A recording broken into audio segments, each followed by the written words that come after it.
Microsoft buys Bethesda. And when does it become crunch?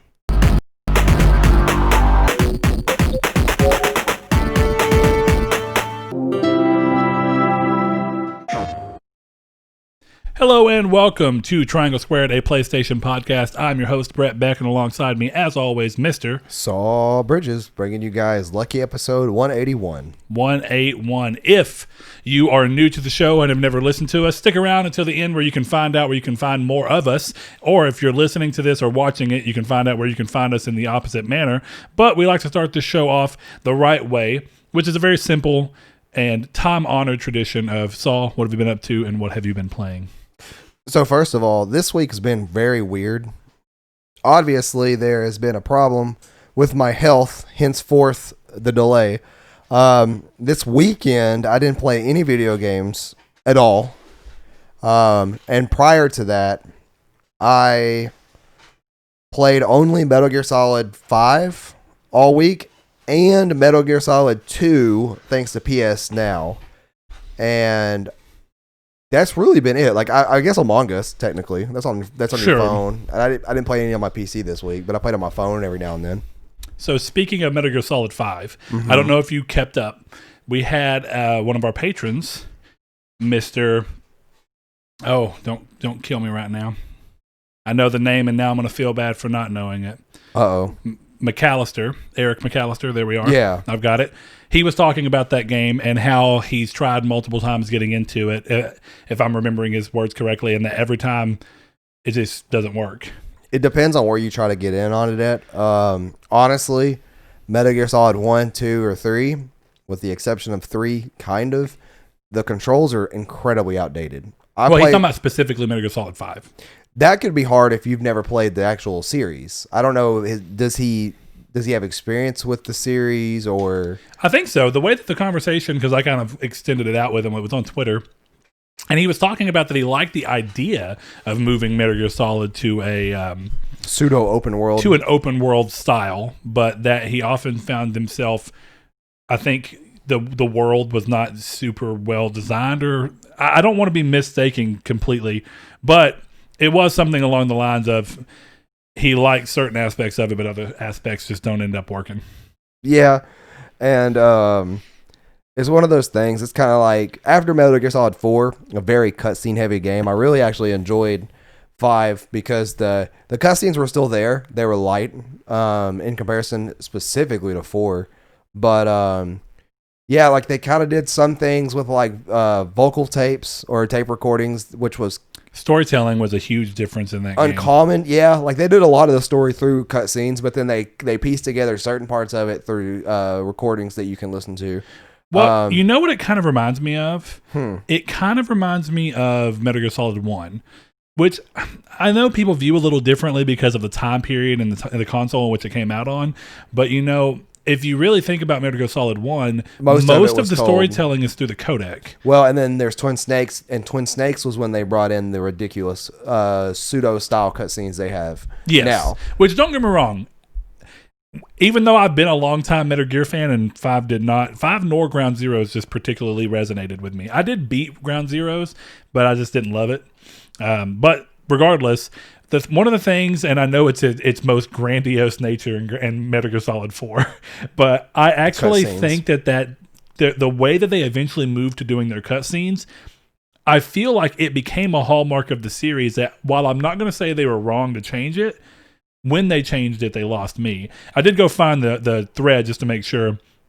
And he says, I have to have picked up this game half a dozen times. The intro is exhausting. It is. The story so far is convoluted. The fact that everybody mumbles makes it hard to understand. That's an odd one. The constant credits throughout the game are obnoxious. Yeah, that's just Hideo Kojima. That's just Kojima. That's a very common Kojima thing. I say very common, but it's a very, very much aware style of his that you can tell came from him and himself, because he wanted everything to be all the chapters are episodes, so it feels like every time you play a new chapter it's a new episode of like a show or something. Yeah. So then you get the intro of who's who and like stuff like that.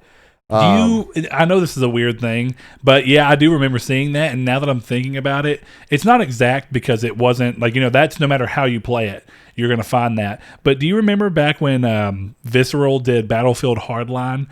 And I didn't own it, but I remember one of the big things, and it was a kind of cool idea, is that if you hadn't played the game, or if you turned the game off, not from rest mode, if you turned the game completely off and you came back, whenever you'd go to play, it'd give you like a brief recap that was like a story, like a TV drama recap, where it's like last time on Battlefield Hardline, and it goes through like some of the events. It's one of those ideas where I get that you get people who, and sometimes it works, right? Like a recent game this year that did it too was Maneater, where it's almost like the game is presenting itself as though you're basically watching a TV show unfold.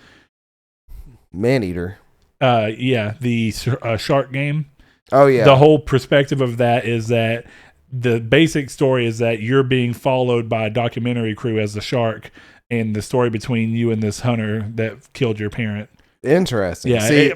I can see like that being a fun way to do it. Yeah. Kojima's was kind of just all of his stuff. Like he likes TV and film. And movies. Yeah, like that's why you see like Mads Mikkelsen and Norman Reedus in Death Stranding, because that's he watched them and stuff, and then that's one of those things where I saw that. Yeah, it's one of those things where that's where his inspiration comes from. I will say like give Metal Gear Solid 5 like 3 to 4 hours, because the first mission's kind of dull outside of the hospital stuff. In particular, like once you start developing different gadgets and getting different teammates that could come with you, it becomes much more fun. So just to give you the rest of the context around it, he did go and say, I'm super charmed with the open world idea, but I don't like the idea of missing things, and traversing the world is clunky as hell, so if I don't like to navigate the map, I'm going to miss a ton of stuff. Which is a fair point. I'm not sure. If basic traversal, which that's the thing about all open world games, right? When you have a large world, it has to be fun to traverse. Otherwise, I don't agree with the traversal part, especially later on in the game where you get like a Metal Gear walker you can use. Mm-hmm. But like even the horseback riding is not super janky or anything. Like, yeah, I don't know. It's just sharing his things. It was just interesting that you're talking about that. Yeah, I'd be curious, Eric, if give it like 5 hours to get used to, and see what you think. Then that's my recommendation, at least, because it does feel different than any real Metal Gear game, and there's a reasoning for that, a story reason. Also, though, if the story is kind of convoluted and you have played all the Metal Gear games, just watch a synopsis for Ground Zeroes. I don't know what your Metal Gear history is, though, so it's kind of hard to, especially with Metal Gear. I actually was talking to Seth the other day, Big Seth, and I was like, Metal Gear is like the Western but not so Western version of Kingdom Hearts. Yeah, I mean, I think that's clearly Kingdom Hearts took it and ran a lot further. Well, honestly, people act like it did, but if you really go into all the sub games that they have, they're closer than you'd imagine. But Kingdom Hearts is still more convoluted. Yeah, way more bonkers. But that's pretty much it that I've played all week. I've just been on a weird Metal Gear kick. What have you been playing? I meant to ask, so what were you playing the ones on PC? No, I just played PS Now. I found out that those are the remastered versions of like the original ports, and those are not good. There's game-breaking bugs. There's problems with it being... That's another thing. There's problems with it running at 60 frames and stuff on PC. So, See? So it goes to tell you, sometimes people think when the game's on PC, it means it's going to run like magic, but a lot of the times... This is just a lazy... Like, people should know at this point with Konami, if it's something that seems easy for them to do and they do it, it's not worth it because it's lazy. And that's exactly what these ports were lazy ports.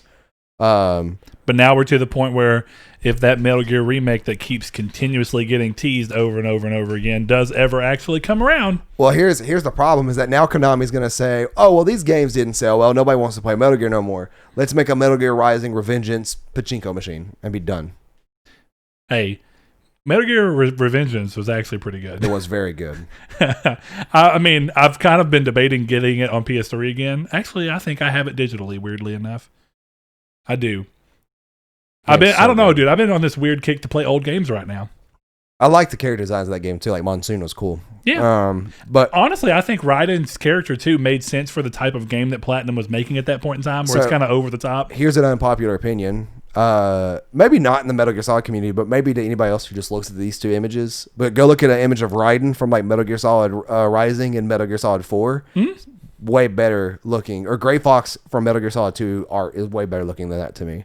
And like in actual Metal Gear Solid cutscenes and stuff, I like that aesthetic more of just very much clean. Oh yeah, yeah. But what have you been playing this week? Because I know you've been playing The Order. Yeah, as if anybody's surprised. I've replayed the Order.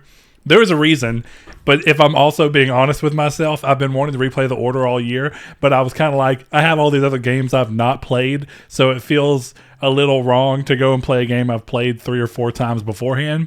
So I trumped up a reason to play it, which you will be learning about soon. So we will be doing something in regards to that. It'd be me and my buddy Chris.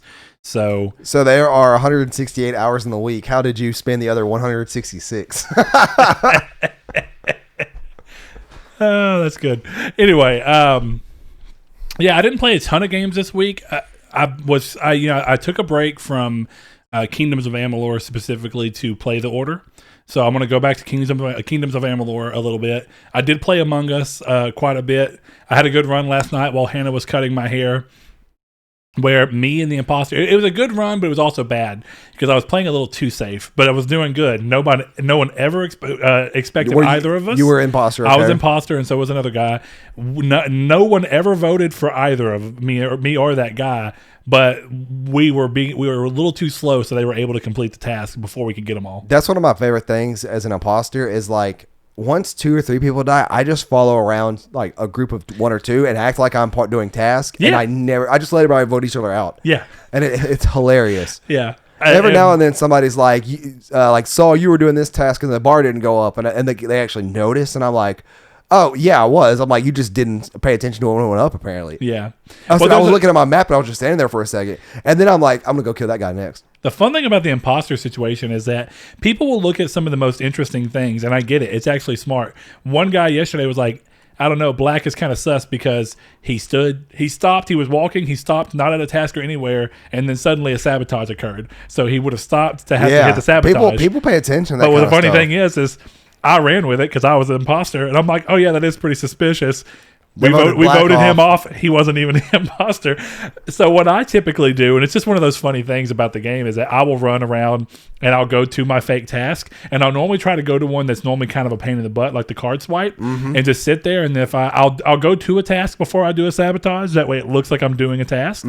And even if I'm sitting there for a while too, because I'm just trying to wait and see if somebody will come in, if anybody's asking, I'll just be like, that damn card game keeps getting me, because no joke, I normally have to swipe it at least twice. Card game? Not card game, but you know. Yeah, well, the card swipe, the asteroids, and then the reactor where you have to play Simon Says. Yeah. If you call Simon Says, like somebody called, I was playing and somebody called, I was like, I don't know, 3 or 4 panels into that Simon Says out of the 6. And somebody called a meeting and they were like, where's everybody at? I miss y'all. And everybody voted him off. I can't stand people who do that.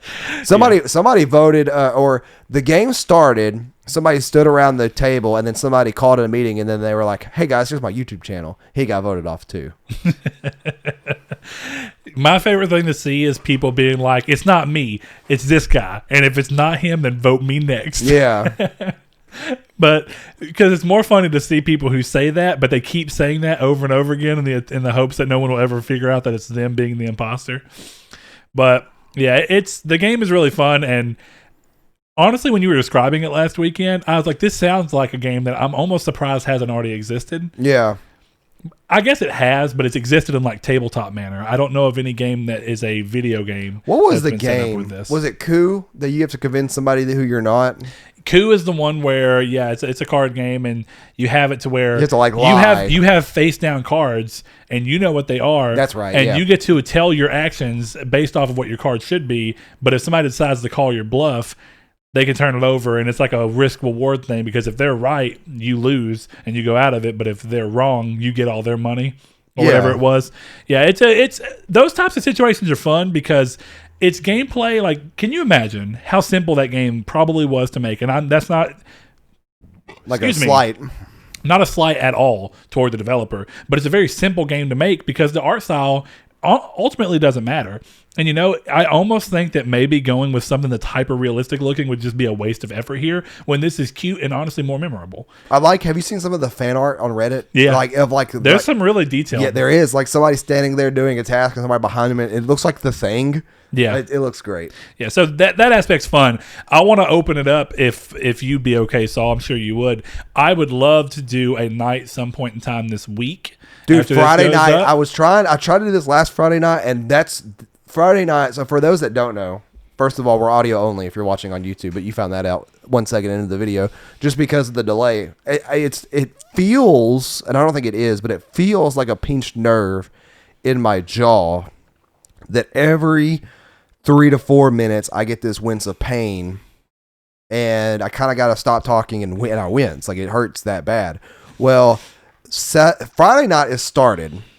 Saturday, it went throughout the day, and I was fine, but then it kind of flared towards the end of the day. That's why I was saying I was hanging out with Big Seth. I'm like, I'm just going to have to go take a nap because, like, it hurts. And Sunday, I did not sleep, probably a combination of my nap on Saturday with the pain. Mm-hmm. I did not sleep well Saturday night. So when we normally record on Sundays, I felt like garbage, and I was generally just not in a good mood. Saul was quick. Normally, I don't hear from Saul, or Saul doesn't hear from me until around like 10 or 11. Well, I didn't want you to get halfway through news or something, be like, well, I wasted half my Sunday doing news for a podcast we're not going to do. So, which I appreciated. Yeah. But it was interesting looking at my phone and being like, 7:50. Saul's like, yeah, not going to be today, homie. I woke up and I was like, no. I'm like, unless I get some energy and this goes away, I'm like, it ain't going to be today. And it still is not away. Like, it still is doing it. I have a doctor's appointment on Thursday. I'm going to leave work and go take care of. Even though I don't think that there's, whatever this is, there's nothing, I don't think that's an immediate fix for this because Tylenol does not help. I've tried Tylenol and stuff like that. Yeah. But I was thinking that Friday, you could have a game of up to 10 people. Yeah. We need 8 people, and it's super easy. All you do is you could join our Discord, and that's where we could host it. And then we can do voice chat there for anybody who wants to have an extra layer of fun. Well, that's kind of the thing is that since Discord is Discord, I would almost say we'd need voice chat. Like, please have it. But if you're not, clearly if you're on your phone doing Discord, you have the ability. You have the ability to do it. But if you don't, then chat's just fine because the way that it will work is that when you're in the game, you don't talk at all. You mute yourself if you use a headset. Because for those that don't know, if you have a wired headset, plug it in your phone, and you can use it as a Discord chat headset, and it works perfectly fine. But mute your headset, and then when it goes into everybody voting somebody out or talking, you unmute, you all chit-chat and talking there. And then the game starts back up and you mute or you just stop talking. And that way you can't say like, oh, hey, Brett's the imposter because he just killed me, because then it ruins all the fun. Yeah, exactly. But something like for Friday night or something like maybe even Saturday night, I'd be down. Yeah, I'd love to do that. So if any of you guys are interested, the reason I kind of bring that up is we often look for ways that we can play and interact with the community, but a lot of the time it's in games that would require people to buy something. This is a free game on your phone too. And on your phone, it's completely free to play. With ads. Ads between games, but they're not during the game. So and it's like $1.99 to remove them. So like if you really just don't like ads, you can remove them. I keep looking at the camera, and the camera's not there. Me too. I've done it a couple times. But we're still in our work clothes, and so there's a reason we're not doing video. Another reason for audio only. But yeah, it's free, and honestly, it's one of those games I can. It's kind of like what is another game that's similar to this? There's another game that I've played recently where it's multiplayer, and it's like I could play 5 or 6 rounds, and I'm like, okay, I'm kind of done for now. So, like, no matter what, like anybody, like it'd be fun for anybody to play.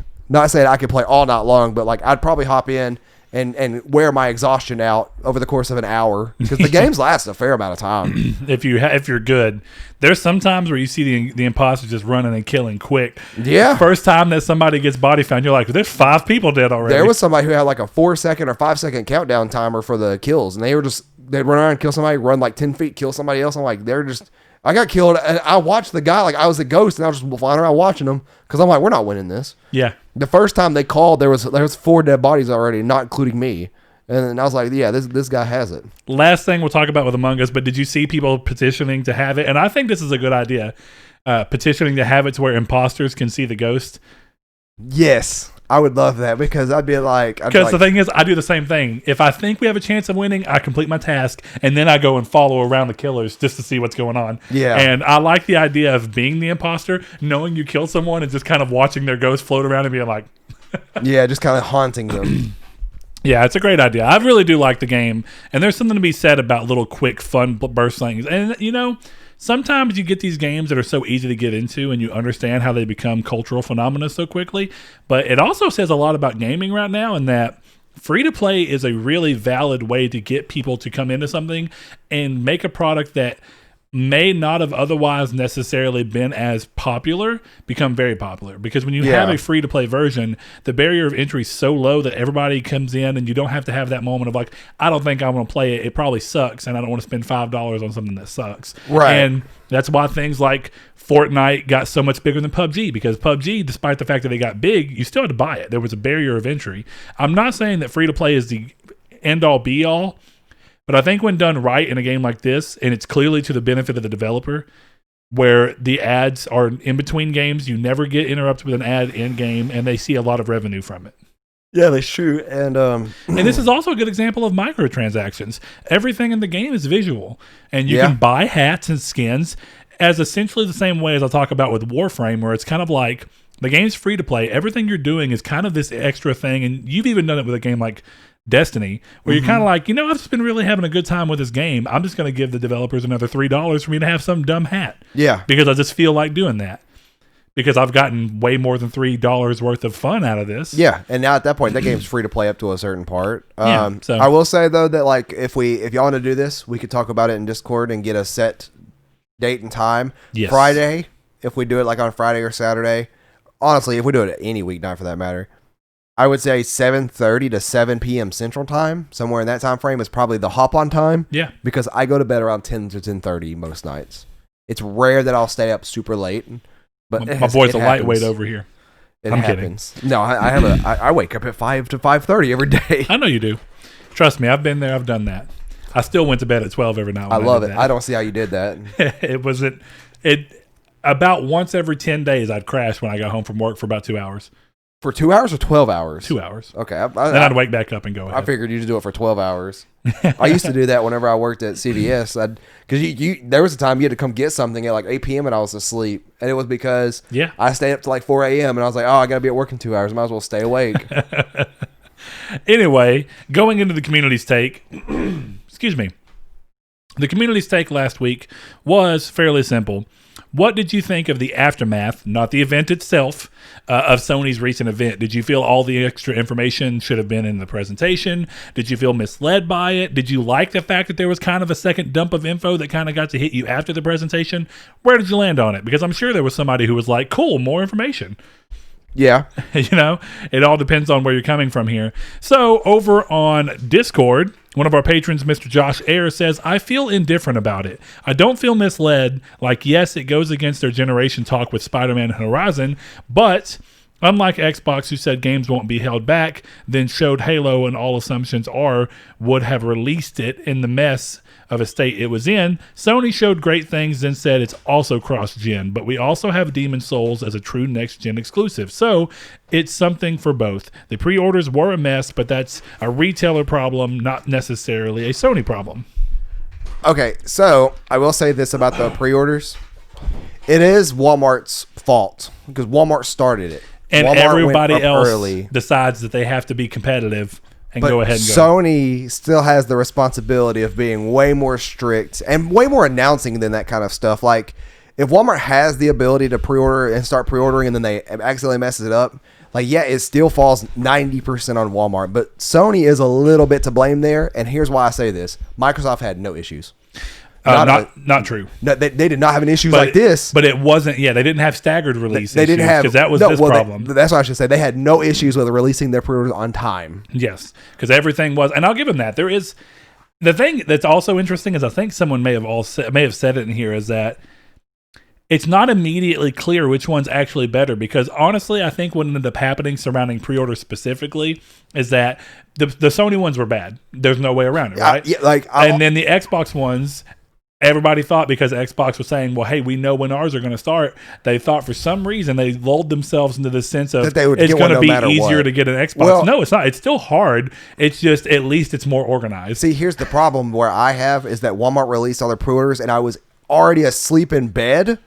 So like I was like 8 hours past the pre-order start date.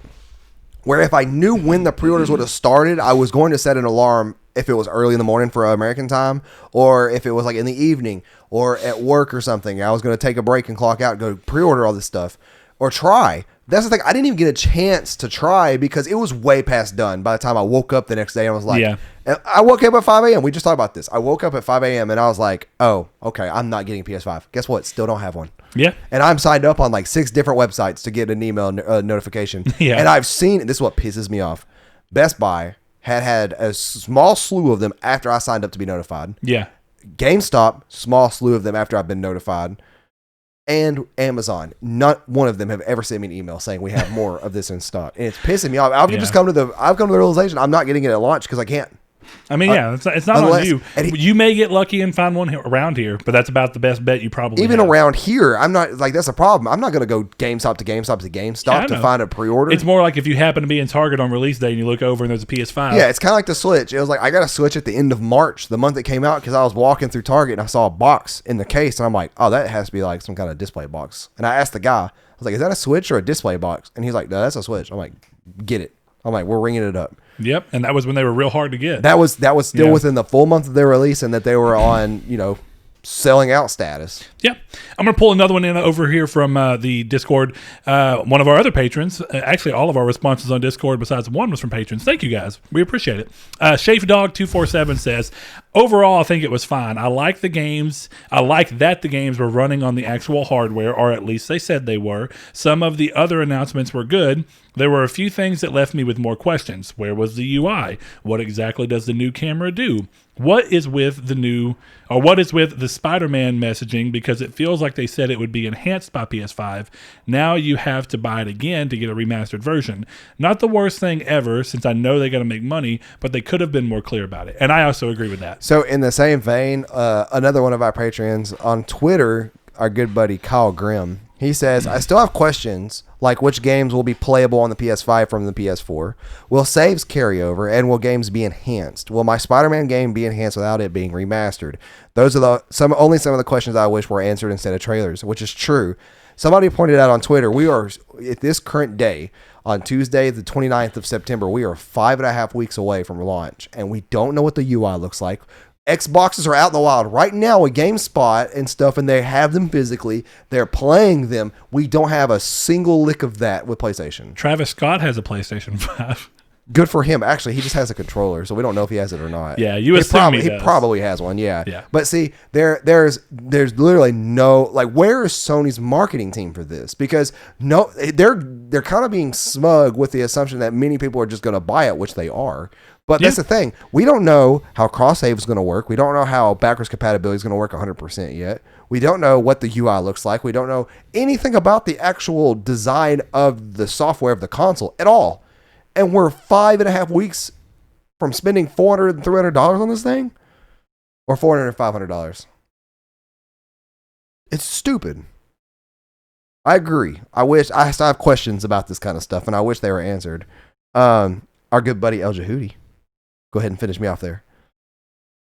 And Patreon member. Not necessarily misled, but it was strange that they didn't have that info in the event itself, which is also true. I wonder if the event was edited out in the last minute. It was supposed to air months ago, which is a very kind of confusing. Like, if it was months ago, they would have had pre-order information in it. But at the same time, that should have had pre-order information in it. For me, it's one of those kind of things of the event itself was great, but there was a shit show after, and it there was kind of one through, right? And it goes like, it's like one of the ones on Twitter. Soul Slayer 434.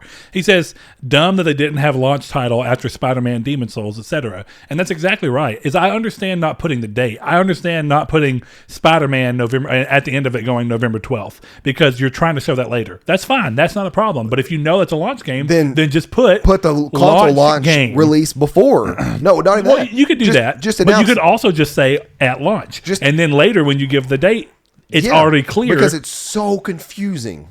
It's so confusing because I'm still not like, who was it that confirmed Demon Souls is Jeff Keighley? Why? Because why is hold on? No, this is a big problem, Sony. Why is Jeff Keighley telling me that these games are exclusive, that pre-orders are going live, and not you?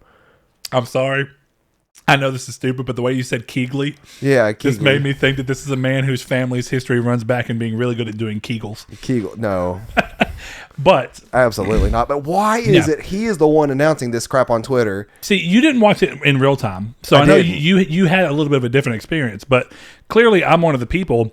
I was reacting in real time on the Discord while we were watching, and saw Demon Souls. I was like, oh man, this looks amazing. Went through it all, got to the end. Well, to be fair, nothing. My exact response to the thing was, oh, I guess it's not a launch game. Well, that's the thing. To be fair, that's how the only difference between mine and your experience was my answers to these questions were immediate, where you had to wait. Yeah, exactly. I was like, oh, it's not a launch title. That's unfortunate. And then I went over to Twitter. I'm like, oh, it is. But what is this real? Because it's like when Kiki was posting. Well, we'll talk about this in a little bit. But Kiki was posting a quote from Todd Howard, and a big problem that I have is that I'm like, okay, that's interesting, but I haven't seen him say anything. Where's the source on that? Then it's another website.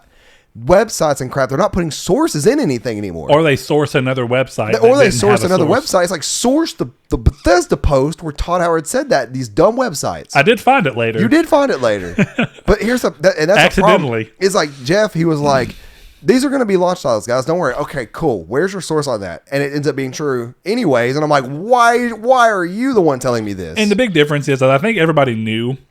Well, he's a powerful of all voice. The information coming from Jeff, it's reasonable that it'd be true. Yeah, and I like Jeff. Don't get me wrong. I'm not mad at Jeff, but why is he the one telling me this stuff and not Sony? And that's a valid criticism. Over on Twitter, one of our longtime friends and listeners, Mr. The Skinny Rage, Ryan. I thought about Hope you're Ryan. doing well, buddy. I thought about Ryan. I thought about you the other day whenever I was like, I kind of want to play Red Dead Online. I'm like, I know I'll have at least one person that'll play with me. There you go. He says, I thought the event was entirely about the device. I did not expect to see so many trailers, especially of stuff we've already seen, except for Gran Turismo 7, which wasn't even in the sizzle reels. I was pretty disappointed, honestly. Now, this goes back to a conversation Ryan and I had for a while, in that as much as I do think Gran Turismo 7 would be a smart launch or launch window title, I didn't see them doing that because of the way they went about giving information. I appreciate that the first time they showed the game, they showed in-engine footage and the game actually running and seeing the way that ray tracing worked and everything. That's awesome. That's really cool, and I'm glad that they showed that at the first one. But it is weird to get so many updates of games you already knew about just to not get updates about the other games, because then it kind of makes you wonder, well, why don't I get that one? Yeah. Why don't you say a little bit more about this, but you've decided to show this again? Well, now we know afterwards that clearly it's because these were launch titles, but you wouldn't even tell us that they're launch titles in the damn showcase. Exactly. And like it does lead to a situation where I'm still curious if this is coming from the fact that they're trying to move towards being global, but it doesn't matter. If this is what the consequences of them moving to being global are, then they're going to have to do something to rectify this quickly, because this kind of misinformation, it doesn't matter the size of the company or all the people that were excited. This is stuff that should have been handled behind the scenes before this stuff ever went out. I understand small things like accidentally having the PC thing on Demon Souls, even though I'm sure Demon Souls, if it ever does come to PC, will be way down the line, and they probably haven't actually even thought about it themselves.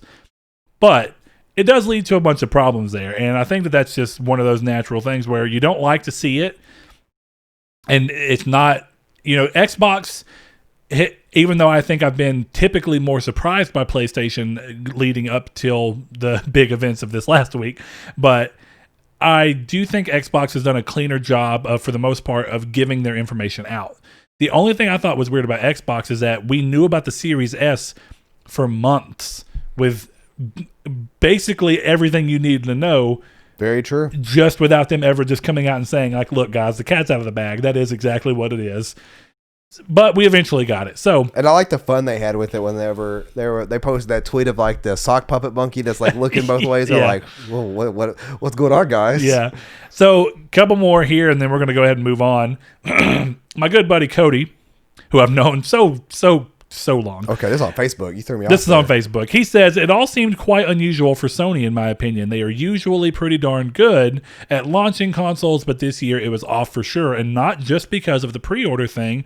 The way they delivered the info was a big change compared to past releases. And that's exactly why I still have this thought process that this has to be a response to moving to being global, and regardless of whether it's on Jim Ryan in terms of the fault being his, or if it's just the responsibility falls on him because he's the leader, this is clearly a more messy Sony than we saw at the beginning of the PS4 era.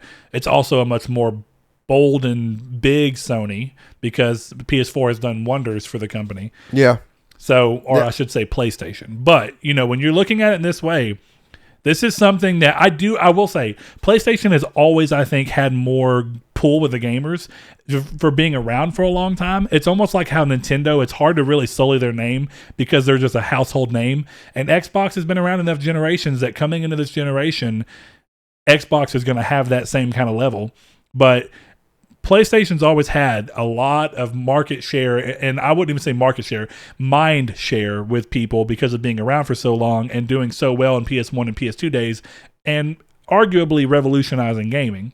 But nothing was quite like them coming back to the PS4 the way they did. After PS3, nobody expected to see pretty much PS2 numbers out of a console again, and yet here we are. Yeah. So I understand that Sony are in a different position with PlayStation, but that doesn't mean they get to excuse this stuff away. It is something they have to work on. So there was one more I wanted to get to because I always like seeing his opinions. Rude Days 93, one of our patrons, and I like listening to his opinion because he's also very much an Xbox guy. Not in any kind of a bad way. He's just somebody who likes both sides. So I like hearing opinions from people who are less involved with a singular entity. Not to say that it's wrong. A lot of people only have enough time to really focus on one. But when you have somebody that's got a little bit of a different opinion, I like to hear it. He says, well, you guys read my thoughts already last week, and they basically remain unchanged. And to add to it, a couple of things that are still concerning is we don't know the storage solution yet. Does it exist now, or are we still waiting for it?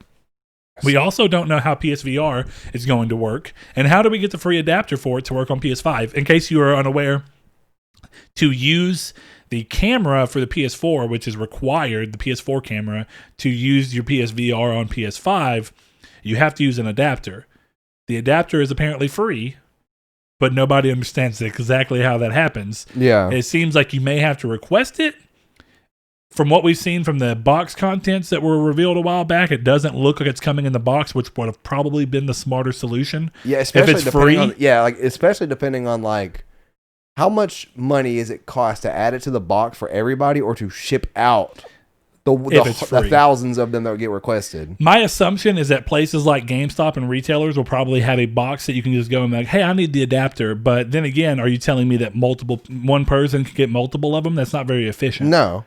I doubt that. I doubt that'll be the case. I think you'll probably have to go through Sony to get it. Like you can't. I doubt you could go through Best Buy or GameStop to get this adapter. It's really weird. That's all it comes down to. It's a good question. Anyway, he says still many huge questions with launch less than 2 months away. Exactly. And that's a good point. Exactly what I said. We don't know so much about this console. Yep. And just like Xbox, they announced their SSD or whatever. Or they're removable, which and it was exactly what the rumors was. Very high, $219, but at least you know it. That's not super high in comparison to like a 1 terabyte removable carryable SSD. I think what it is it's high in comparison to things you expected, right? If you think about the last couple of console generations, even starting back in the 360 and PS3 days, it's SSD though. Oh, it is. But that's what I mean. Thing. Think about the average consumer who understands because it's been told to them that they're quicker, but doesn't understand necessarily why it costs a lot more. Well, here's the thing: Samsung are going to announce their new Evo SSDs, which people are going to correlate to the PS5 because that's kind of what they are, or what it's rumored to be. It ain't going to be cheaper. It's going to be roughly the same price for what it is. Especially, if not a little bit cheaper, because the Samsung will not be proprietary where Xbox are. Mm-hmm. But people, you got to understand something. These are not memory cards. These are not hard drives. They are, but these are not your stereotypical hard drive. These are SSDs. There's like literally data sheets going around right now of how fast the Xbox One is, because they haven't done this for PlayStation yet, because nobody has hands on of these SSD savings in their times, and it's redonkulous. It like one of them is like Destiny 2, and it's like 1 minute and like 80 seconds or whatever, and then it's like 14. It's like you are getting so much quality of life on top of memory. But I'll tell you what is redonkulous: buying this memory card and the S. Yeah, that's another reason people are comparing it too, because it's. And I know that in that situation, you end up with roughly 500 gigs more of storage than the One X. But why would you not just? I mean, not the One X. I mean, Series still X. the One X actually, Yeah. but it's just different storage. But the Series X. Yeah, why would you not buy the Series X instead? Yeah, that's just for somebody who, I guess, all digital, I guess, because.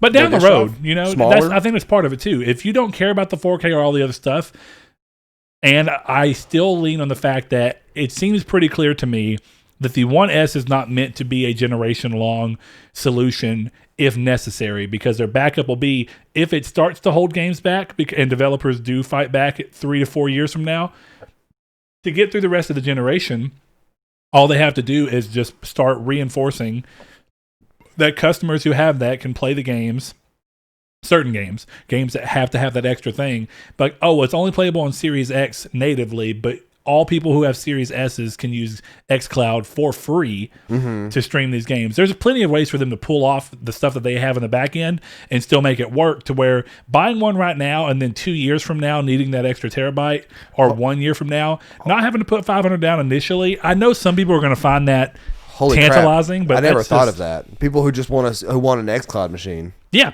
I do think that that's what it's going to become. And right now, at the beginning of the generation, it will be more than serviceable to be able to get you what you need from any game. I'll tell you right now, I could have 100% latency-free streaming. I'm not playing Destiny 2 or something on my phone. Yeah, of course. It's too small of a screen. Yeah, but having it on a TV with a controller that's not trying to connect to your phone and draining that. A controller I'm familiar with or comfortable with. And the thing is that the console can still do some of the commands. Like, so if they wanted to, and who knows if they will, but they could do something where they have part of the game actually running from the console itself, and the other part streaming to make up the difference. Yeah, and you know, it really, I think xCloud will be something to contend with, but I want to hear more about the perfect example, right? Have it to where even though you're streaming technically a lot of the game, have it to be where essentially you are buying the game, and since it is a native machine that has native hardware, your input lag would be literally virtually nowhere, because you can make sure that all the movement stuff that needs to happen is happening in response on your native hardware. Then you can send some of the graphical processing out to the cloud to come back and give you a Series X server stack, so that you're getting the graphical like stuff that you need, or something that's going to fill the world out. That's a smart idea, is splitting it up between real processing on one side and then letting the parts that you can't run natively on the machine have cloud processing, which is something that they talked about with Crackdown, but it didn't work as well as they had teased on the Xbox One. But with new hardware that's more set up for it, and having xCloud be more defined as to what it is, it would make sense that in a couple of years they'd be able to do that more or less seamlessly. Yeah, and I agree. Like that's something I'm interested to look forward to, because if you can, so I've tried. I think anybody can if they want. If you have a Steam library, go try the NVIDIA GeForce Now. It's free. Oh, yeah. There's a free version of it. You have to wait in line. There's a free version of it. And it works fine for my internet, at least. Like, it works fine, but like, it's just, there's something about streaming a game. Like, maybe I'm super sensitive to latency or something. But like, even playing Metal Gear Solid 2, I noticed like there is times, and it should be doing this, but like the resolution is not what it should be. Even though it's a 20-year-old game at this point. Or whoa, and you're hardwired? 20, yeah. So, funny example of my recent experience. Trace came and watched Kyrie for us Saturday so we could go have a movie night with Blaze and everything. And he wanted to play PlayStation, so I took the 20th anniversary one into the living room, hooked it up, hardwired it in, installed Red Dead 2 because I figured that's what he'd want to play. But I thought, if he doesn't want to play that, he can play PS Now and stream any of the games, because it's more than He probably didn't realize he was streaming it, did he? Well, he didn't even end up doing that, but for me to test it, because I don't normally play anything up there, I said, well, what's my download speed? Okay, 256 megs. That's pretty good. Mm-hmm. So I went through. I was like, I'm going to test it out on here. I played Watch Dogs 2, and I had no clue what was going on. But I started Watch Dogs 2 and went through. And after about the first minute, the little bit of latency that was there was gone. And I think it's like my brain was able to adapt to it. Now, there's going to be certain games that still is not enough for, or maybe it got better. Resolution, never. Then again, it's 1080p TV in there. Yeah. So that maybe that's part of it. Well, even then, I think the Metal Gear Solid HD collection ran at 1080p anyways, right? Actually, if it's the PS3 version, it could be 1080, but it could be 720. Depending on who developed it and how well it was done. That might be why the resolution's so bad. It might be that it just looks muddy because it's upscaling to 4K Blue Point after being streamed.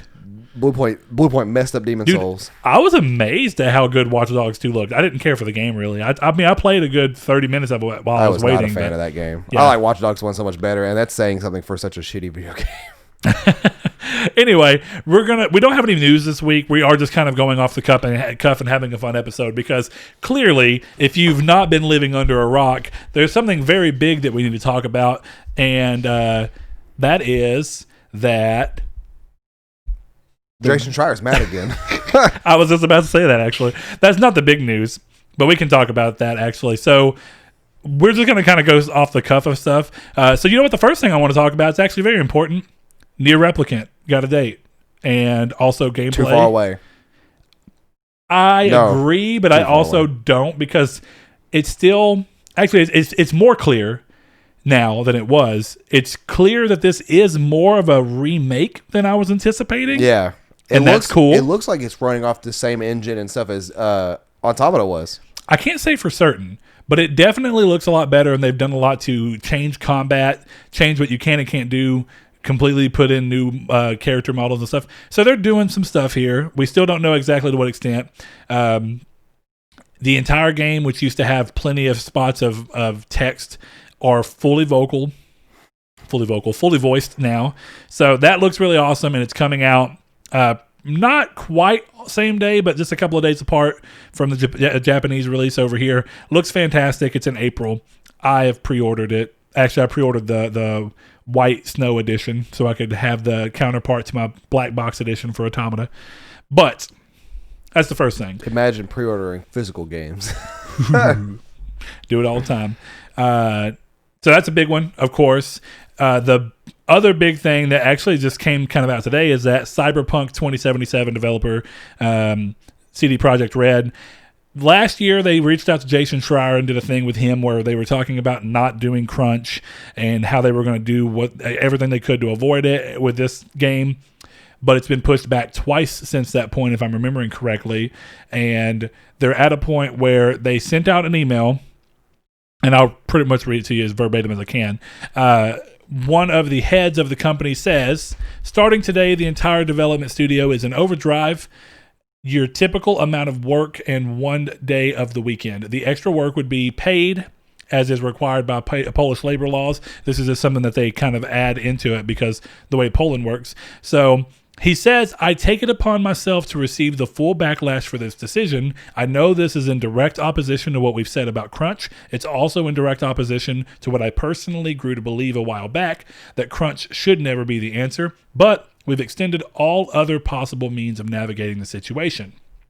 So I think, if you remember, part of the reason that this kind of came about is that The Witcher 3 was kind of slammed for having crunch, as is kind of become tradition with these very big games. Rockstar got a lot of flack for crunch with Red Dead 2.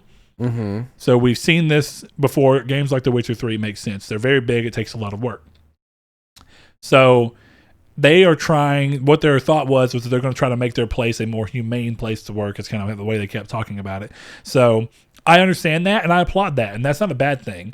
But I think this personally, Saul and I were talking when we first saw it before we started recording, and that this kind of highlights, and we've talked about it once before, but how contextual the idea of crunch is. And not to say that you don't know these people, and some of these people could be really mad. Some of these people could be completely fine with this.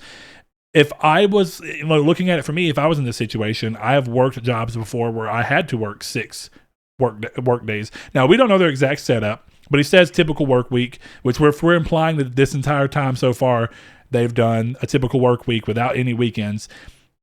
and there hasn't been crunch, that probably means for the most part, most people are operating on an 8 to potentially a 10-hour day. That seems fair.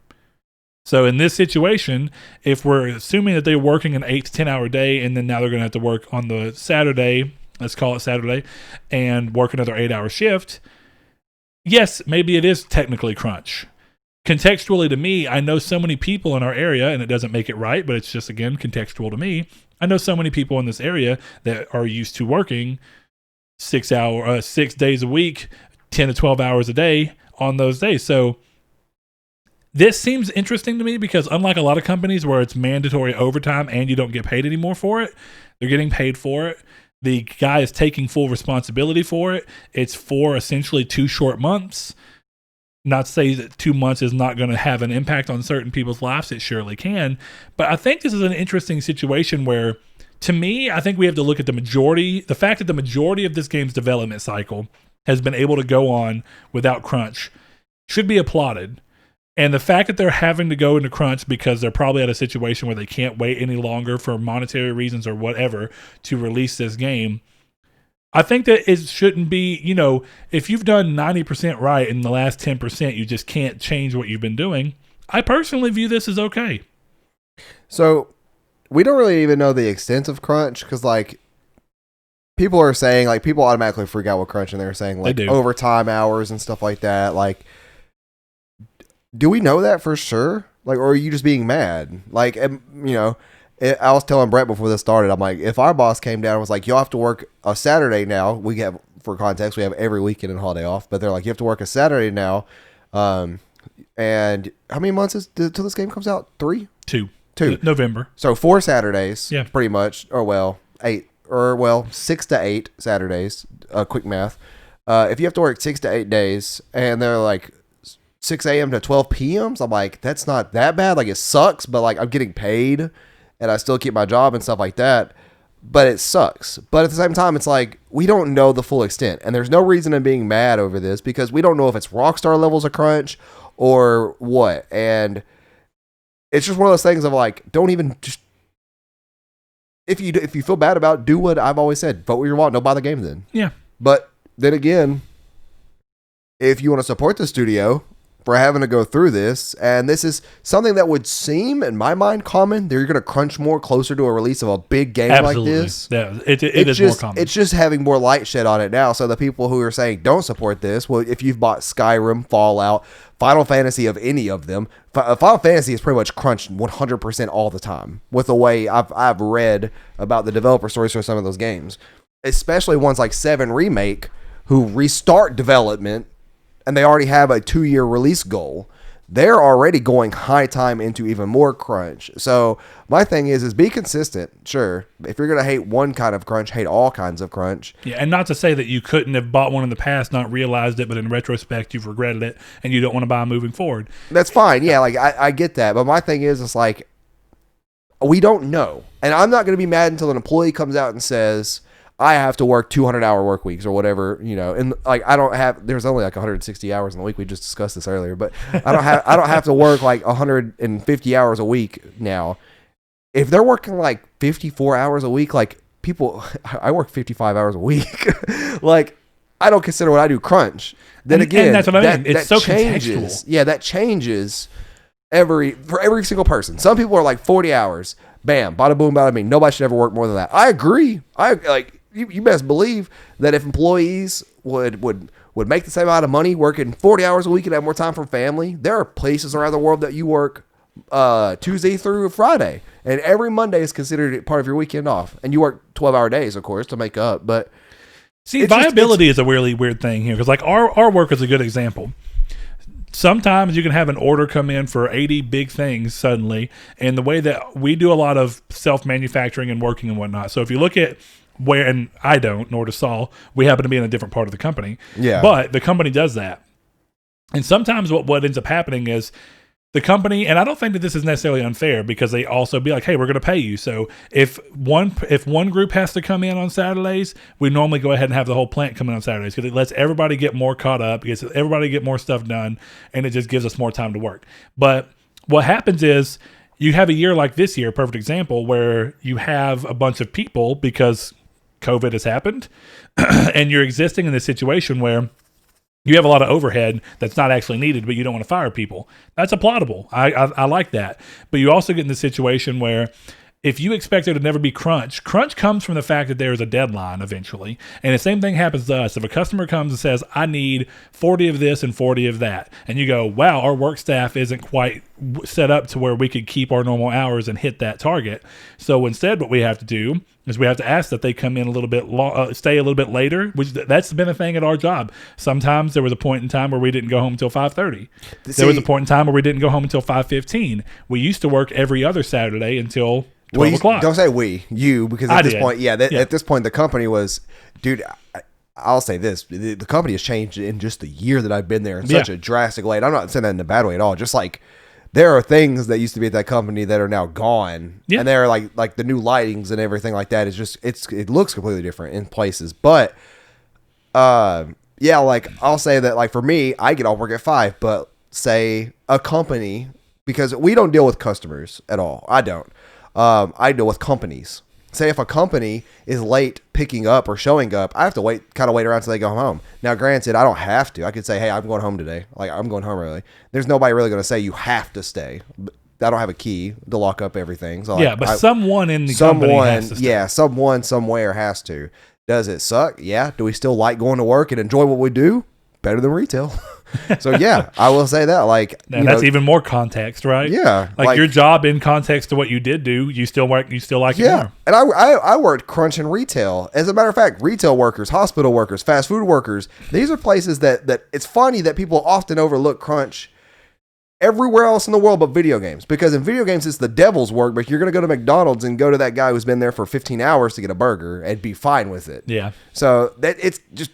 Play all your cards the same way, and don't be super mad or upset because of one thing and you don't have the full details for. Yeah, I'll say you could disagree with it. Sure, you could feel how you feel. Sure, just well, and there are clearly situations where you can look at it and go, well, that is clearly very negative crunch that's having a negative effect on these people. But at the same time, if you expect to live in a world, and I mean. I really do. If you expect to live in a world, it's someone said something this morning. Actually, they were talking about Starbucks. Starbucks had said something controversial, and again, apparently, I didn't know, but they said "Merry Christmas" one time. Yeah, right. Anyway, so she said that they didn't go there anymore, but then she legitimately said, she's like, that's just because I know that happened. But really, if I just went and looked at every single company that I've ever dealt with, I could probably find something that I disagreed with to the point where I wouldn't be able to do anything. And that doesn't mean that no changes should be made, but that's why I go back to the idea of if the majority of this development has had no crunch and we're having 2 months of that crunch, and somebody taking it and saying this is fully on my responsibility, it's still something that we are wanting to change within the company. Mm-hmm. And we're going to do everything we can in the future to try and plan around this while also being paid. I mean, I feel like they've covered an unfortunate situation in the best possible way they can, and it's happening for seemingly as short as it possibly could have. So while I'm not just saying that this is the best thing ever, I think that CD Projekt Red should be commended for what they've tried to do throughout the majority of this development, and maybe they didn't get away completely unscathed. Yeah. But damn it. Like I said, though, I'm just trying my best not to just get, like, there's no reason to waste energy over crap like this anymore. It's an all or nothing situation where for some reason, even if you're trying your best to do better, but then you slip up, it's not supposed to be able to be a thing. You know, if you say, well, I've gone 3 years with no crunch and now I just got to do this last 2 months. Well, I mean, you tell me I get no credit for like 3 years that I did a good job of? Or like supposedly at Rockstar, it was 2 to 3 years of constant crunch. Yeah. Which is, that's rightfully, like, rightful to get mad at. Like, that's something that should not happen. But anyways, weird stuff. Off our podiums. Off of our podiums, yeah. And really, I like to hear other people's opinions on this, and more so than usual. Yeah, we invite y'all to share your opinions. Yeah, more so than usual in these situations. I normally avoid comment sections on gaming related stuff, but more often than not, when it comes to crunch, I like to go through the comment section because it will often surprise you of all the different viewpoints that come from people living in different places and with different basic experience of life. You know, crunch to someone like our buddy Corey, who sometimes works 7 12-hour days in a row, feels a lot different than crunch to someone who normally works a set 40 hours a week, Monday through Friday. Everything is contextual. And it's really interesting seeing people's kind of experience come through in what their opinion is and what the majority opinion is. And sometimes you'll find that what you think is the majority opinion, just from the way that the articles will sometimes present it, actually ends up not being the majority of the opinion. So it's interesting. And I will say one thing that I do have a problem with is that, and I hear this a lot everywhere, and that is people who are hourly, and they're like, somebody doesn't want to get in a rush, and they'll just say, oh, it doesn't matter to them. They're getting paid by the hour. That, I don't like that mindset, because it's like, yeah, they still probably have families they want to go to at home, though. Yeah. And they probably want you to hurry up so they can go home. Which you could say that's kind of part and parcel with the idea of certain crunch, where it's like you're always expected to crunch 24/7. Well, not only that, but it's part and parcel with people who are at fault, because they say that themselves. Not all of them, but some of them say, I'm out. I could go do whatever you need to for 4 or 5 hours. I'll still be here. Yeah. But it's their fault that phrase is a thing. Yeah. Yeah. So anyway, moving on to the next thing. The main topic. The main topic. Yeah, this is a big one. And like I said, unless you've been living under a rock, you clearly know it. Microsoft announced their intention, if you really want to talk about it, because you can say that they did, but it doesn't go through until late 2021. Microsoft announced their intention and plans to buy Zenimax and Bethesda. And essentially, that means that a lot of IP and a lot of studios are going to be coming under Microsoft once this fully closes. So, the implications around that are pretty interesting. They are. We've talked a little bit about it, and I've talked a lot about it with a few other people.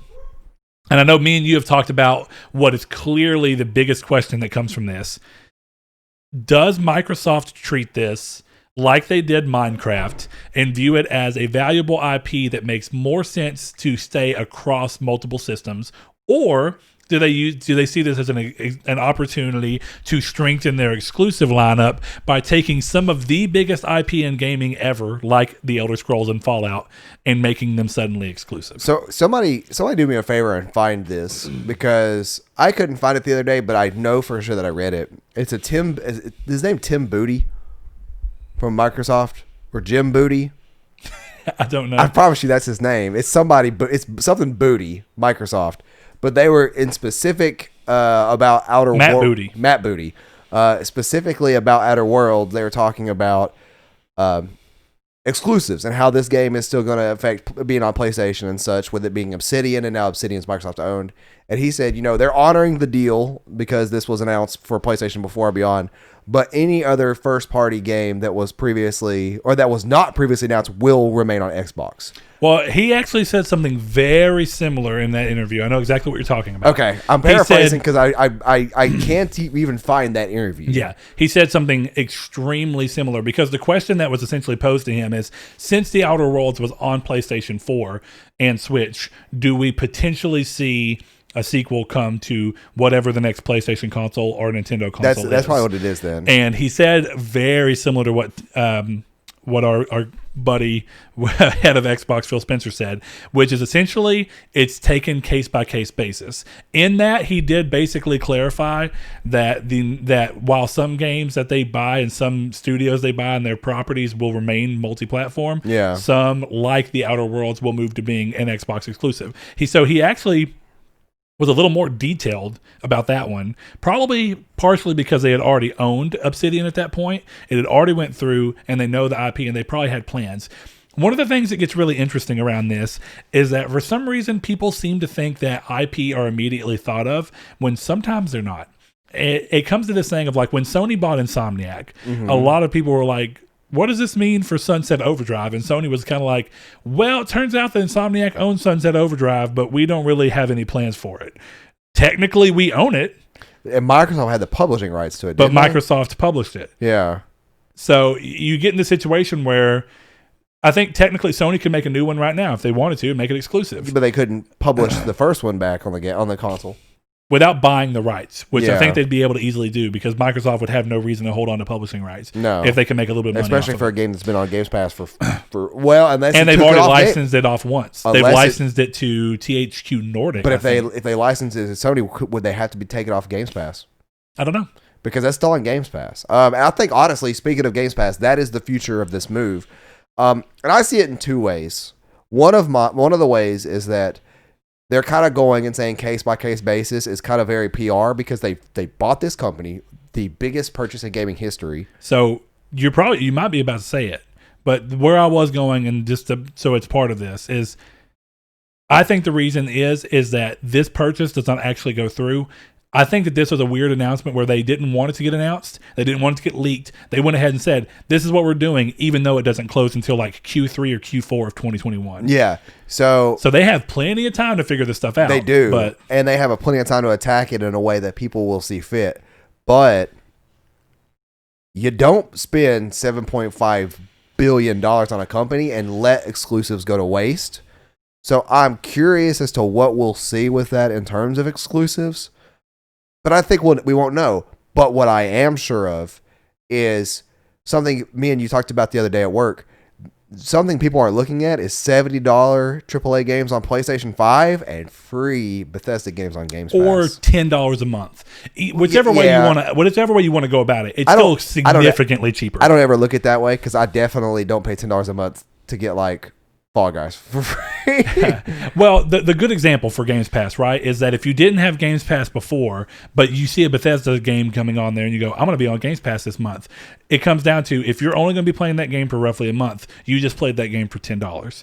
Plus all the other games that you now have access to. Whereas on PlayStation, to play the same game, you had to pay $70, and you can only play that game. So it becomes a value proposition to where, regardless if it's day and date, that gets to be an interesting thing too. Yeah. I do think that the future of this move was clearly to bolster their studios for the sake of Game Pass. Yeah. Now here's one of the big things. With a purchase that big, I think it's foolish to say it's a drop in the hat to Microsoft. It's not. It's still a big acquisition. It's still a big acquisition. And it's still a lot of money. So they would be looking to view this, the way I'm kind of approaching this, and it doesn't mean that this is for sure right, but this is 3 times as much as what they paid for Minecraft, which was already considered one of the craziest deals in gaming when that happened. Yeah. So when you look at it from that perspective, if this is an investment in the Game Pass being a service that is already, even though it's at 15 million users, been described as not being profitable yet, that's fine. They got to get to a point where they get the numbers in. Yeah, you got to think about it like everything in the world is profitable in that same way. You make X amount until you are outselling the amount of money you're putting into it. Exactly. So at one point, and they're growing quickly. In 6 months they moved from 10 million to 15 million. That's a lot. 5 million people in 6 months with no consoles coming out. Yeah. So when you look at it from that perspective, and you see this, I kind of view it as, this is considered a $7.5 billion investment into Games Pass, something that has already had countless investments. Otherwise, it would be considered to be making money and it'd be profitable. So when you look at it from that perspective, you're almost... In relation to the CD Projekt Red thing. Oh, Chris, I love you, buddy. Bro, if I ever leave Triangle Square, Chris needs to replace me. He needs to be this. He needs to take my chair. I love Chris. Anyway, so, yeah, when you're looking at that, it's a $7.5 billion investment into this service that's already not profitable. What I think of is that Microsoft, for now, as they seem to prepare themselves to eventually become a publisher first and a console manufacturer second, where they're not completely there yet. Yeah. But I do think that is their end goal. I don't know that they ever stop completely making hardware, but their goal clearly is to make that secondary to you just being on their service regardless of device. Yeah, and regardless of your loyalty too, because at that point it won't be a console war because there's no console. There is a console, but the console doesn't matter as much because it's just... The console's not the big picture. Exactly. And me and you had this conversation, and for this generation, I could see that being their focus when they shape that while this generation happens, this generation coming up. But I don't think that'll be their main focus this gen. Just with the amount of marketing that they've bought and paid for how strong the Series X is going to be. Yeah. And they're still heavily focused on the console game. But I think that in this 7-ish year gap that we'll see between this generation and next, I'm going to give it 7 years for the PS6 and the... I actually do not like that. That does not roll off the tongue. Say it out loud. PS6. That does not sound good rolling off the tongue. But neither does Xbox Series 9. So, anyways... Xbox Series F. I give it... pay for respects. But I give them... I give them 7 years to shape this, and I told Josh this in Discord. I was like, if they don't do anything with this deal, and they still fail this generation as a company, that will bankrupt them. I don't know about that. Xbox, they will Xbox, not Microsoft. Well, it will not bankrupt. Think technically, if you were to look at what Xbox it's still brings Microsoft. I think that Xbox would already be not bankrupt. That's a bad word, but I think Xbox is already operating over their income. Well, it'll doom which is them. fine. It'll which sink is fine. the ship. Maybe, but still, I guess my idea here, right, is that regardless of when it happens, the whole idea that Rome wasn't built in a day. It's kind of the same basic idea. You got to put your first steps into place. So if this is that goal, wouldn't it make more sense to do as much as you could possibly do to to offset that $7.5 billion as quickly as possible, so that purchase ends up becoming a net positive, right? Yeah. So if you're looking at it from that way, would it not make sense to embolden your own service and make it far more attractive to people by saying, hey, all these Bethesda games are day one available on our Game Pass for either free if you already have the service, or for $10 a month, or $14.99 if you want to get Game Pass Ultimate if you don't already have it. Which that means you're looking at $10 to $15 versus $70. And when you start breaking it off that way, every bit of the $70 that still happens from the other consoles, be it Nintendo Switch or PS5, whatever, comes to the point of that's money that you still know is going to sell if it doesn't end up getting people to actually leave their ecosystem and go to yours, which is what you want to begin with. And you get to this situation where for every, if Elder Scrolls 6, it's clearly going to be a monstrous game. It's going to sell so well. We have a bet going on. I want people of the community to uphold this bet. We bet each other a copy of the game. My bet is that it will be an Xbox timed exclusive or whatever. What is it called now? Console exclusive. Timed console exclusive. Yeah, yes. And it wasn't part of the bet, but I'm going to say a year, even though that's atrocious. Honestly, it will never be a year. Honestly, regardless of what it is, if it's not day and date, you win. That's what it is. Right, that's what I'm saying. It's not part of the bet. Yeah, I view it as it will be a day and date game. I think the Elder Scrolls 6 will be a day and date release on PlayStation 5. Yeah, but see, that's the thing is that like Final Fantasy 7 Remake, as big as it is, wasn't day and date on Xbox. No, but here's the interesting thing. And that's actually a lot, right? I'd say that's bigger than Skyrim 6, honestly. Yes, I call it Skyrim 6 because Skyrim is the game. Skyrim 2 is going to be the game coming out. But listen, my point there is that Bethesda has a history of selling well on both these consoles. Right. Partially, you could say it's better on PlayStation this gen because there's more consoles. I would say it's better on Xbox. Honestly, I don't have exact numbers, but the modding stuff on Xbox. It's clearly reasonable that they're similar. So when you go back, I just realized Oblivion was a timed exclusive last gen only because the PS3 didn't exist. Yes, yeah. And actually, weird situation. The PS3 version of Oblivion, it came with the DLC on the disc for no extra charge. Wait, which DLC? The only DLC. Wait, there was two good ones. There was Shivering Isles, and then there was You're right. Shivering Isles did Knights come for Oblivion way late, Nine. but Knights of the Nine was on the disc. That terrible DLC. But it was still free when you had to buy another one. But DLC. Just going back to weird situations between how they work out being later. But my where I was going with that is eventually you pay it off much quicker by saying, we're going to release day and date. All the people who buy it on PlayStation, we're going to take that money and put it against this $7.5 billion investment, because those are huge franchises. Now, where I will concede and where I'm not willing to bet, because I think there is every chance in the world that they choose to do this, it's either that the Elder Scrolls and Fallout, because they're already huge, known for being multi-platform games, stay that way. Mm-hmm. I see that being a fairly likely, and that's why I'm willing to bet essentially $60, $70, whatever it is. So the other side of that, also, I just realized the loophole. How do I pay this if it's Game Pass? I just realized that the loophole. Is that it? If I got to buy you the game, all I'm gonna do is pay for a month of your Game Pass. that's cheating. Because here's the thing: if it's not day and date, I can't buy it for you anyway. Hey, to be fair, I have to have a Series X for that to happen. I should have bet you a Series X. You'll have a PC. Crap. PC Game Pass, buddy. Loophole. Ultimate Game Pass is $15. Look, I'll honor it with an actual purchase. That's what we agreed to. But it just makes more sense to me to do that. Whereas I could see Starfield being a day one, either full on exclusive, never going anywhere else. Starfield is the one up for grabs because we don't even know what it looks like what it is. The only weird piece of information around that game. Also, did you see the screenshots? That's not real screenshots, is it? Yeah. But I mean, well, I mean, it's not in game. It's CGI screenshots, aren't they? no, those are real in game. You see HUD and everything. No, it's just CGI. it's just a screenshot and then like a big picture of a Yeah. ship. It doesn't give you much to go off No. of because it's in the middle of space, so it kind of ends up looking like No Man's Sky. What's weird is it doesn't look anything like a Bethesda game. I just figured somebody would make that was just a render of something. Honestly, the thing is, it could be. No, I don't think that I don't know if it's been confirmed, Yeah. but ultimately, it doesn't matter. The big information about Starfield that makes this even more interesting, because we had that conversation, is that apparently, according to Imran, I can't remember his name. He used to be part of Game Informer. He's part of Kinda Funny now, if I'm not mistaken. Anyway, he had mentioned that he was aware of the fact that at one point in time, Sony was deep in discussions with Bethesda about having timed exclusivity for that game. And from what I can gather from the statement he said is that he's unsure if it ever closed, and if it didn't close, whether that offer is now off the table, or if it's the price just went way up, which is interesting because, again, the purchase doesn't completely go through until next year. I don't know what implications that holds.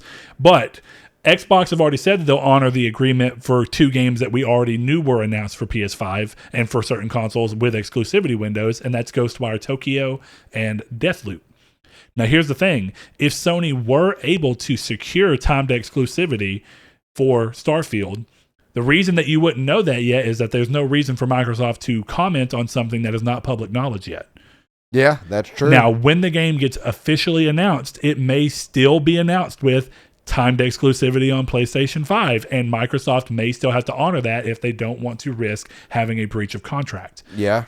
They also might weigh out the options of just buying Sony's breach of contract out before the game's ever actually revealed.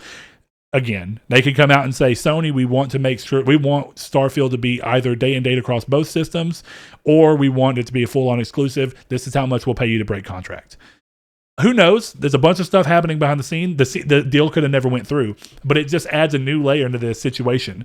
Now, what I will say about this Bethesda purchase is that we focused too much right now on Bethesda Game Studios. We're not even looking at Arcane Studios, how am I forgetting? ID Software. Yeah. You have a bunch of other teams. You have Tango Gameworks, which is a team behind The Evil Within. You have, of course, like I said, Doom's team, and you have, I think that id Software might have more than one team, if I'm not mistaken. But regardless, you have a great team there. You have Arcane, who have 2 different teams. We have Arcane in Austin and Arcane somewhere in California, was France? No, it's overseas. Oh. I could be wrong on exactly where it's at. DLC for Dishonored was handled by those guys, I'm assuming? I think, I think Deathloop is the one being handled by the real Dishonored team, and I think Prey was the Austin team. I forgot about Prey. Prey was the Austin team. But anyway, they have 2 studios there. So clearly they're bolstering their studios a lot, and I think that what comes of this is I think most of the IP they're going to get here is fine to go exclusive without really anybody having any too big of fits. I think the reason you have a potential for big fits with both Elder Scrolls and Fallout is because people could have fallen, in love with them on PlayStation. And not to say that it can't happen. That's how you get a console sale, though, right? It is. That's what I'm saying. So it's in the same world that it's possible in my mind that they all come out day and day on PlayStation for those big franchises. It's just as possible that they decide to keep it in. But clearly, within this acquisition, at Microsoft and these studios are going to get exclusives. And they're going to get exclusives that will be day one Game Pass and probably never come to PlayStation. Unless, this is something that's going on between Chris and myself right now, we both kind of have a feeling that by the end of this generation, we might learn that, and we've even talked about this, Saul, I'm fairly positive, that by the end of this generation, there is a chance that in their pursuit of not tying themselves too much into being a console manufacturer, despite the fact that they still may make hardware, by the end of this generation, we might see Microsoft either already on PlayStation 5 or plans to be on PS6 with Game Pass, and then you add a new layer. You add the layer of, well, these Bethesda games are now available on PlayStation 5 day and date with every other place, but you can only play them by having an Xbox Game Pass subscription on PlayStation. That would be interesting because that one I would actually see being the most realistic outcome of them all. And that's a way for them to be on more machines, get more money, get more people to actually back up behind, to subscribe. And that's the way that you get around the $70 thing. But the one caveat of that is it depends on where Sony's at. Because do you remember for a long time, EA Access was not on PlayStation because PlayStation would not allow it. Yeah. The same kind of goes. That's not the only time that they've not allowed stuff like that though. Weirdly enough, Yeah, like like outside mods on consoles for Bethesda games. It's really weird. How much of that do you think may have been in response to the fact that they got hacked that one time and they're like, never again? None of it. None of that. How much do you think of it was just censorship? All of it. That's what I think it is censorship, because here's the thing. Has Xbox been hacked and they can show big anime boobies and titties on Skyrim? No. Yeah. I mean, actually, yes, on Skyrim you can. Someone made, I mean. No, I know. I've seen the mods, but I'm saying they're not being hacked because of that. Oh, because of that. No. Yeah. No. But I'm just saying that I wonder if Sony's saying was like on the back end. Sony's so back. Like, that's one thing. They're weird. They are a weird company. That is one thing I do not like about Sony at all, is their censorship, because it's so weird and selective. It is. And it doesn't make any sense. And it doesn't. But here's community's take for the week. Oh. What did you... Oh, go ahead. We have a community. Oh, wait, that's right. We do have a community community. Yeah, go ahead. By my buddy, Mr. Cody McGinnis. He's over in the Facebook group where you can interact with these communities' takes. Also over on Twitter at Triangle SQRD, or with us in our Discord, which is always linked below. So go check that out. But his question is a fun, simple one. We've done something kind of similar to this, but I still like the idea, and it's been a while. So for any of our new listeners coming in, have fun with this. He says, if you could merge two game developers to use both of their skills and specialties to make one ultimate game, what developers would you choose and what game would you have them make? You know, a long time ago, we had a question almost exactly this. That's what I'm saying. In Reader Mail. Yeah. So this is, I don't think we've ever asked the audience this. So this is a good question for them. And if you want to hear that, go back and listen to Reader Mail. Which one? I can't tell you. Yeah, which one? Just start at number one. Just start at number one and keep on going. But well, hold on. Reader Mail was originally not number one. It was October 2020. Oh yeah, it was. Yeah, back when we did monthly. Better than the 0.5 episodes. Remember those? Yeah. Or did we ever do those? Yeah, the 0.5s. Was that impressions? The 0.5s were typically impressions. Yeah, that's and right. Like, if we did like a episode directly after a conference E3 or something. Yeah. But you can ask us or answer that community take on our Twitter at Triangle SQRD, at our PlayStation. No, I always say PlayStation instead of Facebook. I've already gave this spiel. Yeah, yeah. So you guys know where to find us, and if you don't, well, go look harder, because Google's a thing. If you liked the episode, give us a like. If you disliked it, give us a dislike. Find us on Discord so you can play Among Us with us this weekend. If that ever come into fruition, I hope it does. If you're brave enough. If you're brave enough. But most importantly, we wanted to appreciate everybody who has been with us for so long, and I appreciate everybody for the well wishes whenever I was not feeling great, and a speedy recovery. So I appreciate all of that, and that's the show, guys. We're going to leave you with the classical Brett reading off the Patreon. I have one announcement beforehand. He's holding up a finger. This is just something I noticed the other day, and I still think it's pretty big, considering that we've been doing this for a little while. We are like within a couple of hundred, or maybe just over 1,000 listens away from having 100,000 listens. Good God. That's crazy. Now, of course, I know some people may think, surprised that we haven't already broke over that. I am often taken aback by the fact that some people think that we are a lot bigger than we are. That's true. Go look at the YouTube views. Also, all you amazing people who think that we should be bigger than we are. We you realize you. where we are. Thank you. Trust me. I think about it often, the fact that there are people out there who see the value that we hope to be giving out to you guys. So with that said, if you want to help us hit to 100,000 listens total quicker, then go find some people who you think might like the show. Share it with them. Give us a shout out on Twitter. Yeah, there you go. Help us reach that number. Get us some new people coming in and interacting and being part of these community takes. I always like seeing new faces. And actually, I want to give a shout out. It's a separate shout out. We've had so many new patrons this year, despite everything going on, that it's really blown my mind. So thank you all. Yes. And almost every one of the patrons coming in has done it completely aside from the cases. They may be taking advantage of it, but it's not their only goal. And you should take I love advantage that. of it. So those cases are high quality, and most of our Patreons, like Rude Days and Kyle Grimm, they hop in and they get in the chats, and they're there and they're vocal with everything, and we greatly appreciate that. Funny story for the case. I finally made Saul his Final Fantasy case. We may have said this on the podcast already. And then Andrew took it. Oh, did that happen? Yeah, he did take it. Yeah. Oh, that bastard. Well, I left it in his drawer. And then he was just like, I'm gonna take it. And I'm Either like, way, I go out and I give it to Saul, and Saul looks at it and goes, "Holy shit!" yeah, it Because looks he hadn't good. seen one in person yet. I kind of did, but I didn't get to see it in like its glossy glory. I saw it as just a piece of paper, kind of when it printed was flat. printed. Yeah. Yeah. So for those that don't know, you could subscribe to our Patreon, and every 3 months you get a free custom case at the $5 tier. So $15 to throw us some support money for the set, any kind of cost that we have with podcasting fees, and you get a case. That's great. But also, more important than that, every episode you get your name read out. Brett?